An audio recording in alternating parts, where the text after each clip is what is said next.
আমরা এখন লাইমস্টোন কেভে যাচ্ছি। বারাটাং হয়ে লাইমস্টোন কেভ, 1 ঘন্টা আমরা ওখানে থাকবো। তার আগে এটা আমাদের বাহাতে যাকে দেখছেন ইনি হচ্ছেন আমাদের ড্রাইভার, বোট ড্রাইভার। সাইডে সাইডে ম্যানগ্রোভ আমরা দেখতে পাচ্ছি। আমাদের বোটের লোকেরা, এই যে মা, শিবরা, বাবা, হাত নাড়াও।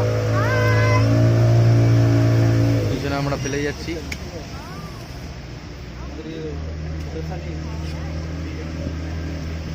लाइफ जैकेट खोल दीजिए, लाइफ जैकेट खोल दीजिए।